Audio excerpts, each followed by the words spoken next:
Hey guys, before I head off to work, I wanted to do this quick video. Um, just a redo of my 2000s decade in review part two. I didn't really get a chance to talk about a lot of stuff I want to talk about in part one, and I did another part two before, but it was deleted. So before I head off to work, I wanted to do this one. Um, yeah, I wanted to talk about the death of of Chris Benoit and the death of Eddie Guerrero. Like I said, I was in I was at WrestleMania 20 when Eddie Guerrero defended the title against Kurt Angle, and when Chris Benoit won the World Heavyweight Championship against Shawn Michaels and Triple H, and it was tremendous. Um, Guys like that, guys that size, you never really thought they were gonna become anything big. They were never gonna get title pushes by somebody like Vince McMahon, and when they finally did, it was something for the fans. Who can forget JR's words saying, finally, Chris Benoit has become uh, World Heavyweight Champion. And then Eddie Guerrero comes in, and there's a bunch of confetti all around him. Unfortunately, it didn't really last that long for the both of them um, because they would lose it in less than a year. Eddie would continue to do well in 2005 with the feuds with Rey Mysterio over the custody of Rey's son Dominic, but Chris Benoit would not, and it would end in tragedy for both of them as Eddie Guerrero passed away in 2005, and Chris Benoit passed away in 2007. And not only did he pass away, but he also killed his infant wife, his mentally handicapped son, and his wife, Nancy Sullivan, aka Woman. This really shook the wrestling community, and in some ways, the wrestling community has not really recovered since that time because people really became so jaded with wrestling and became so fed up with all these steroid related deaths that people didn't know what to make of it. A lot of Chris Benoit apologists now, they say, well, he was a great wrestler. He he um he had tremendous matches like with Kurt Angle at the Royal Rumble in 1993. He had tremendous matches like the one I mentioned at WrestleMania. He had tremendous matches with Chris Jericho back in the day. Tremendous matches in WCW, Japan, and ECW. So that makes up for him being a vicious murderer.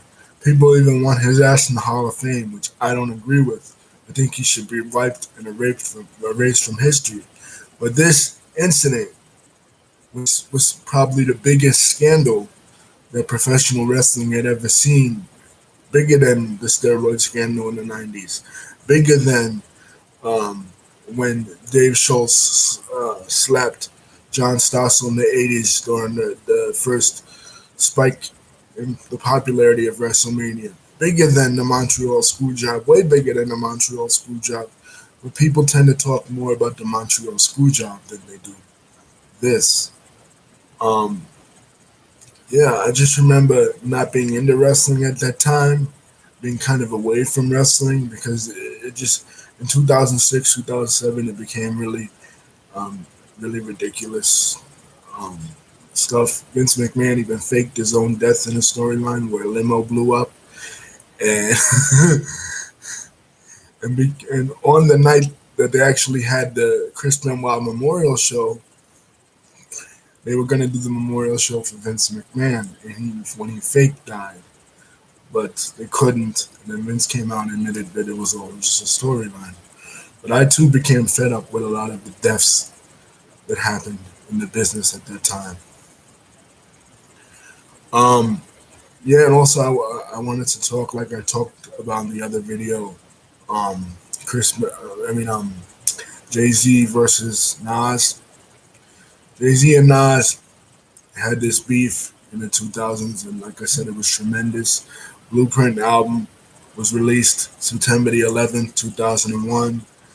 And despite the events that were going on at the time, politically, like I mentioned in my part one video, people still gravitated towards this album. One of the songs on this album was Takeover, and it was getting at Nas's head because allegedly Jay Z had slept with um, he had slept with Nas's baby's mother, Carmen, and he mentioned it in the song that he did with Missy Elliott. Is that your bitch?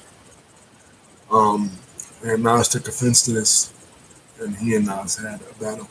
But then I feel like Nas won this because Ether was one of the best battle rap songs ever made, right up there with Hit 'Em Up, Biggie dissing Pac, and No Vaseline, Ice Cube dissing NWA. So Ether, people still quote it to this day when you obliterate somebody in a battle, you ether them. And even Remy Ma, when she got at Nicki Minaj, she sheathered her. So she kind of took a page out of Nas's book. Nas won this battle, but Jay Z won the war because Jay Z still the top hip hop artist in the country. I mean, in history, at least alive. You know, he's still the boss that he is. Also, like I said, streaming. I mean, cable premium channels became all the rage in this era, and shows like Sex in the City. Like I was saying, Sex in the City didn't really have. I didn't really watch it, but it had a huge following with the female demographic, and much in the same way that Madonna uh, did in music, where she opened up talks about female sexuality. This show did the same thing, following the lives of four single women in New York City, and it launched the career of Sarah Jessica Parker. And this, along with Oz and the Sopranos, made HBO must see TV and paved the way for TV culture and streaming culture to be what it is today, with shows like Game of Thrones and Breaking and AMC's Breaking Bad. So, and also, like I said, in movies, the knockout performance of this era was Heath Ledger's The Dark Knight.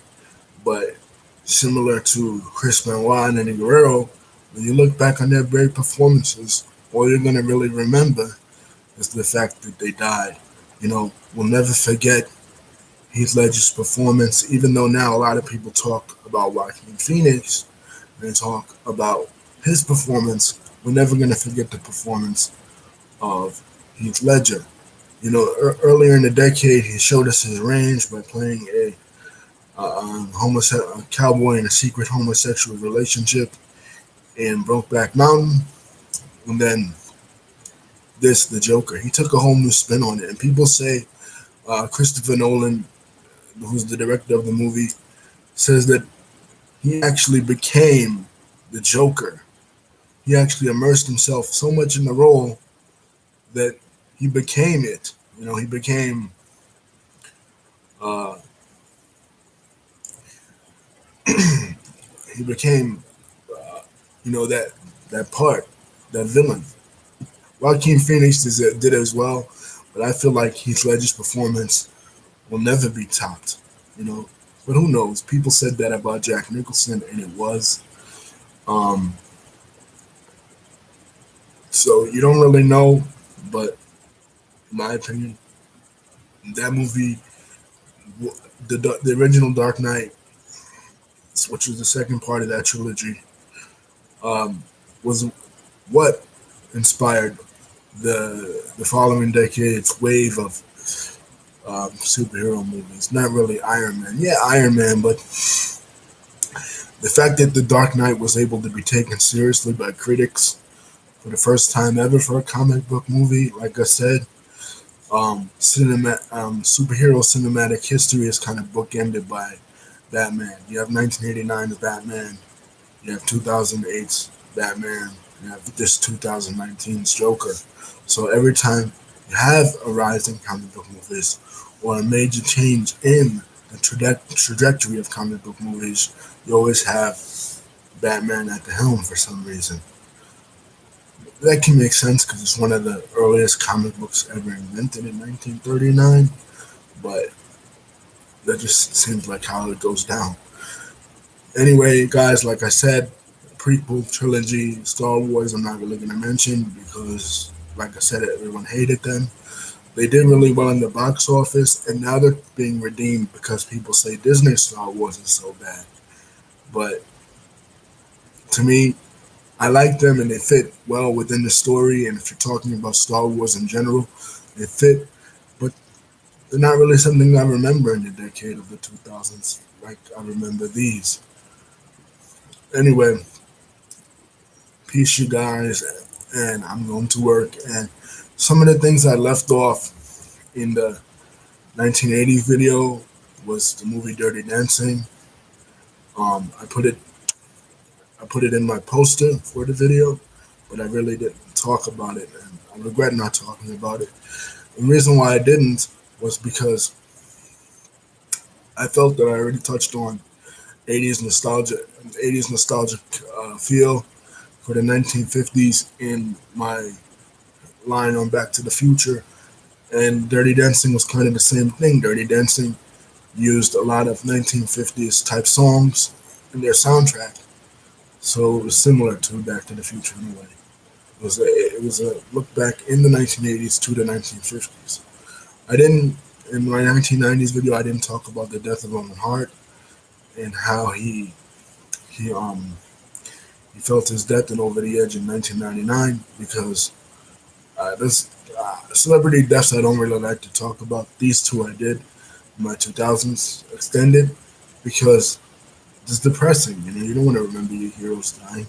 You want to remember um, good things about them. I loved Owen Hart in the 90s, and I loved Eddie Guerrero in the 2000s.